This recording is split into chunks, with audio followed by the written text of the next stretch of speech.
Hey everyone, and welcome back for another deep dive. We are ready to jump into a pretty pivotal moment in American religious history. Definitely a big one. This is the story of Joseph Smith's first vision. We're going Yeah. to be taking a look at it through an excerpts from a podcast called Sacred Moments in History. Oh, cool. And this podcast is all about kind of looking at these spiritual experiences that Yeah. had a big impact on the world as we know it. Right. To really get into it, we've got to kind of set the stage a little bit. For sure. It's spring of 1820. Okay. And the United States is in the middle of something called the Second Great Awakening. Mm-hmm. So you have this huge surge in religious energy and excitement, and all these new Christian groups are popping up all over the place, Oh, and wow. each one has their own take on the Bible and how to get to heaven. I see. Yeah.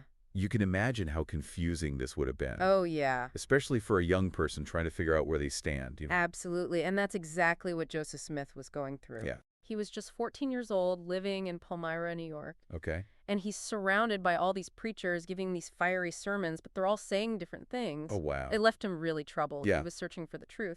makes sense, So he turns to the Bible for guidance, of course. hoping to find some answers in all this chaos. And is there a particular verse that stood out to him? There is. It's James 1.5. Okay. And it says, "If any of you lack wisdom, let him ask of God, that giveth to all men liberally, and upbraideth not, and it shall be given him." Powerful stuff. Yeah, and Joseph really took this verse to heart. Okay. He wanted answers, so he decided to go to a grove of trees near his home to pray. Oh, wow. And he asked God directly which church was right. So this is where things get interesting. This is where it gets really interesting. So as Joseph is praying, he's suddenly overcome by What? this dark force, this really oppressive presence that tries to stop him from praying. Oh, wow. Yeah, it fills him with fear and despair, like he's about to lose all hope. Man, that must be terrifying. Yeah, especially for a 14-year-old boy. Yeah. And it makes what happens next even more amazing. Okay, what happened? Just as Joseph's about to give in to this darkness, a pillar of light breaks through the trees. Whoa. Yeah, and he sees two glorious figures standing in the light. I'm guessing this is where God the Father and Jesus Christ come in. You got it. Wow, that's incredible. Yeah, can you imagine being in Joseph's shoes at that moment? I mean,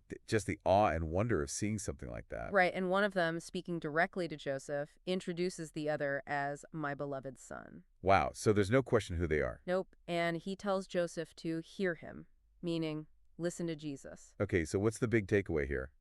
Well, for centuries, a lot of people believed that God had stopped talking to people directly. Like the age of prophets was over. Exactly. But here in the first vision, Joseph is getting a direct message from God. A new Yeah. chapter opening up. Exactly. It's like how in the Old Testament, sometimes the prophets felt like God had gone silent. Yeah. Only to come back with really important messages, and that's what this felt like for Joseph. But wouldn't people be a little skeptical about all of this? Oh, absolutely. Yeah, I mean, people claiming to talk to God has been a point of debate for a long time. For sure. How can you be sure it's really happening? That's right, and it's important to acknowledge those different viewpoints. Okay. But for Joseph Smith, this wasn't just a story. This was a real experience that changed his whole life. So he had this incredible experience. What happened next?